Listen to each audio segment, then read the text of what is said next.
এই মুহূর্তে আমরা পৌঁছে গেছি পুতুল টিটিপির সেটে, পেয়ে গেছি ময়ূরকে। কেমন আছে বলো? আর্টিস্ট টিভিতে স্বাগত। ভালো আছি, মজা করে শুটিং করছি। এই মুহূর্তে নতুন কী কী চমক আসতে চলেছে? দেখো, সিরিয়াল মানে তো চমক আসতেই থাকে, বিভিন্ন রকম গল্প আসতে চলেছে। এই মোমেন্টে যেটা হচ্ছে এখন, যেটা আমি লাস্ট সিন করেছি, পুতুলের খুব জ্বর, ওকে আমি কী করে টেক কেয়ার করছি, আস্তে আস্তে ময়ূর পুতুলের উপর অ্যাট্রাকশন বাড়ছে, এটাই এখন নতুন চমক বলতে গেলে আমার কাছে। পুতুলের সাথে on screen off screen chemistry কতটা জমেছে এখন অবধি?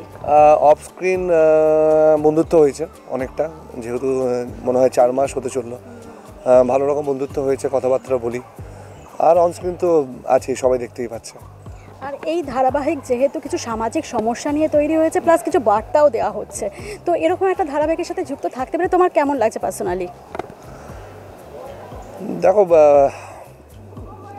ভালো লেগেছে বলেই করেছি, সেটা তো অবভিয়াসলি ভালো লেগেছে। স্ক্রিপ্টটা অন্যরকম বলবো না, এরকম স্ক্রিপ্ট আগেও হয়েছে সেটা না, কিন্তু অন্যরকমভাবে প্রেজেন্টেশন হয়েছে সিরিয়ালটা, তো আমার ভালো লাগছে ভীষণ করতে। আর পুতুল টিটিপি 10-এ পাস, তুমি পড়াশোনা কেমন ছিল ছোটবেলায়? আমি পড়াশোনা মানে কোনোদিনই ভালো ছিলাম না, একদম নর্মাল স্টুডেন্ট, নর্মালের থেকে খারাপই ছিলাম স্টুডেন্ট। বন্ধুরা কি বলতো? বন্ধুরা তেমন কিছু বলতো না, বন্ধুরা এইসব নিয়ে কোনোদিন আলোচনা হতো না। এমনি ফ্যামিলিতে হতো, যেহেতু আমার মানে মামাতো ভাই বোনেরা বা সবাই পড়াশোনায় খুব ভালো ছিল, সেই তুলনায় আমি পড়াশোনায় ভালো ছিলাম না বলে বাবার একটু দুঃখ ছিল, যে একটু পড়াশোনায় ভালো হলে ভালো হতো, ওটাই। তুমি যখন অভিনয় জগতে এসেছো, পরিবারের পক্ষ থেকে কি সাপোর্ট পেয়েছো, নাকি অন্য প্রফেশনে যাওয়ার জন্য চাপ আসতো? ন্যাচারালি আমি যেখান থেকে born and brought up, Chittaranjan Asansol, ওখান থেকে বাবা যেহেতু রেলওয়ে সার্ভিস করতেন, উনি ইঞ্জিনিয়ার ছিলেন, তো উনি, যেটা মধ্যবিত্ত পরিবারে হয়ে থাকে, এই প্রফেশন সম্বন্ধে তো কাউরি জানা থাকে না, এখন তো সবাই জানতে পারছে। আজ থেকে প্রায় অনেক দিন আগের ঘটনা, তখন এই প্রফেশন সম্বন্ধে লোকে জানা ছিল না, সেহেতু একটা তো বারণ করেছিল, একটা ইনসিকিউর লাইফ, তো ওই আর কি, একটা বারণ তো ছিলই। এখন কি বলে? এখন ঠিক আছে, এখন অভ্যস্ত দেখে, এখন খুশি। যোগমায়াতে তো তোমাকে দর্শকরা খুব ভালোবেসেছিল, এখানে কিরকম ফিডব্যাক আসছে? 4 মাসে কতটা দর্শকদের ভালোবাসা পাচ্ছ তুমি? দর্শকদের কী করে ভালোবাসা, কোথা থেকে কীভাবে পাওয়া যায় আমি বুঝতে পারি না। যে তোমরা বলো দর্শকদের ভালোবাসা পেয়েছো, আমি সত্যিই বুঝতে পারি না এটা কোথা থেকে, তোমরা কোথায় অ্যানালাইজ করে দেখো। সোশ্যাল মিডিয়া, আমি সোশ্যাল মিডিয়া খুব একটা লক্ষ্য রাখি না, কিন্তু নর্মালি আমি টিআরপি ওয়াইজ দেখেছি। আমি এখন অবধি ইরাবতী চুপ কথা করেছি, ওটা টিআরপি ওয়াইজ ভালো ছিল। খেলাঘর তো খুবই ভালো ছিল, তুতে খুব একটা ভালো ছিল না, যোগমায়া খুব একটা ভালো ছিল না, তো সেই অনুযায়ী আমি তো বলবো যোগমায়া তো খুব একটা ভালোবাসা মেবি পাইনি টিআরপি দেখে, বেশি দিন চলেনি, তাহলে ভালোবাসা আমার মনে হয় পাইনি আমি। টিআরপি ভালোবাসা এভাবে আমি মানে বুঝতে পারি না সত্যি কথা বলতে গিয়ে। টিআরপি ভালো থাকলে ভালোবাসা, টিআরপি ভালো না থাকলে ভালোবাসা না, এটা আমার মনে হয়। আর এমনি পার্সোনালি বলো, যদি নর্মাল দর্শক যখন আমাকে লোক এসে ইন্টারাক্ট করে, ভালো বলে, সেলফি তোলে, ভালোবাসে, দ্যাটস ইট, ওর থেকে বেশি আমি কিছু এটা নিয়ে ভাবি না। ক্যারেক্টার যখন পজিটিভ হয়, যখন তুমি প্রতিবাদী চরিত্রে একটা অভিনয় করো, তখন একটা দর্শকদের মনে একটা অ্যাট্রাকশন তো আলাদা তৈরি হয় চরিত্রটা নিয়ে। কতগুলো সিরিয়াল চলছে বলো এখন তোমার অনুযায়ী? স্টারে, জিতে, সানে, অ্যান্ড কালার্স এখন হচ্ছে না, তো সবগুলো তো প্রতিবাদী চরিত্র, সবারই তাহলে ফ্যান ফলোয়িং আছে। আর আমার আলাদা করে কিছু নেই, বা হ্যাঁ আমি সেটা জানি না সত্যি কথা বলতে গিয়ে, তাই জন্য এটা নিয়ে ভাবি না। আর এখানে আরও তো কিছু সমাজের বার্তা দেওয়া হয়েছে, যেমন বডি শেমিংয়ের একটা পার্টও চলে এসেছে, তো ওইগুলো নিয়ে এখন তো সোশ্যাল মিডিয়ায় অনেকে অনেক কিছু লেখালেখিও করে, তোমার কি মতামত? ওটা আমার কাছে মানে ওটা বইয়ের পাতায় লেখা থাকে অনেক কিছু, ওগুলো কোনো মানা হয় না, সারা জীবন থাকবে ওটা কোনো দিনই ঠিক হবে না, ওটা ঠিক হবে না। এটা হিউম্যান নেচার, আমরা সুন্দর জিনিস দেখতে ভালোবাসি আর খারাপ জিনিসকে দেখতে ভালোবাসি, এটা নেচারের মধ্যে পড়ে। যখন যে শিক্ষিত সে বলে না, মনে হয়তো ভাবে, যে শিক্ষিত নয় তো সে মুখে বলে ফেলে, তো আমার অনুযায়ী এটা যতটা কম হয় ততটাই ভালো। কেউ যখন পড়াশোনা করে, ভালো ব্যাকগ্রাউন্ড থেকে বিলং করে, তখন সে কী করে, এটাকে করে না, করা উচিতও না, কিন্তু হিউম্যান নেচার, এটা মানে কোনোভাবে যে আটকানো সম্ভব আমার মনে হয় না এটা। আর সেটি রূপাঞ্জনা দিয়ে আছে, স্বাগতা দিয়ে আছে, রশনি আছে, ওদের সাথে তোমার শুটিংয়ের ফাঁকে কি আড্ডা হয়? শুটিংয়ের ফাঁকে আমি একটু কমই কথা বলি, নর্মালি আমি একটু বেশি কথা বলতে মানে পারি না। সবাই বেশ মজা করে, আমিও তার মধ্যে থাকি। আমি একটু নিজের কাজেই থাকি, আমি নিজের এডিটিং নিয়ে বসে থাকি সারাদিন, শর্টে যাই, একটু মজা করি, গল্প করি, তারপরে দ্যাটস ইট। আর বড় পর্দায় কাজের ইচ্ছা আছে? আমি পালিয়ে এসেছিলাম বড় পর্দার জন্য, তো আমি সিনেমার জন্যই পালিয়ে এসেছিলাম, আমি সিনেমাটাই বুঝি। মানে তুমি আমার সঙ্গে যদি কোনোদিন ইন্টারভিউ করো সিনেমা নিয়ে, তাহলে তোমাকে 23 ঘন্টা ইন্টারভিউ তোমার জন্য কম পড়বে, যদি আমার জন্য সিনেমা নিয়ে গল্প করো। তো আমি সিনেমা খুব ভালোবাসি, সিনেমাই দেখি, আমি অফ টাইমে সিনেমা দেখি, সিনেমা নিয়ে চর্চা করতে ভালোবাসি। তো আর কি বলবো, নিশ্চয়ই বুঝে গেছো যে সিনেমা নিয়ে আমার কী ইচ্ছে।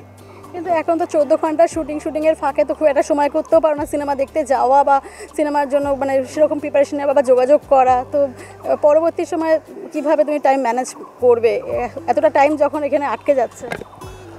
না দেখো, 14 ঘন্টা এখানে 14 ঘন্টা শুটিং তো সারাক্ষণ হচ্ছে না, তার মাঝখানে অনেক ফাঁক পাওয়া যায়, সেটুকু টাইমে আমি সিনেমা দেখি। আমার নিজের কিছু প্রজেক্ট আসছে টুকটাক, আমি ছোটো ছোটো মিউজিক ভিডিও করি, তো সেগুলোর এডিটিং করি, সেগুলোর দেখি, অনেক টাইম পাওয়া যায়। টাইম বের করতে চাইলে টাইম বের করা যায়, নাই তুমি আড্ডা মারবে, নাই তুমি কাজ করবে।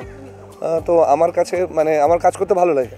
আমি সবাই জানে এখানে আমি শর্ট শেষ হলে আমি নিজের ল্যাপটপে বসে কাজ করতে থাকি, সিনেমা দেখি, তো অনেক সময় পাওয়া যায় না, এটা মিথ্যা কথা। কেমন ধরনের ছবি দেখতে পছন্দ করো? সব রকম, এরভাবে কোনো দিন বলা যাবে না, কোনো রকম যে ছবি ভালোবাসে, যে সিনেমা ভালোবাসে, আমি সব রকম সিনেমা দেখি। আর যদি খুব প্রিয় বলো তাহলে আমি মালায়ালাম সিনেমা দেখতে খুব ভালোবাসি। এমনি সব রকম সিনেমাই দেখি, এভাবে কোনো রকম বাছবিচার নেই, যেটা দেখতে ভালো লাগে, যেটা শুনি ভালো দেখি।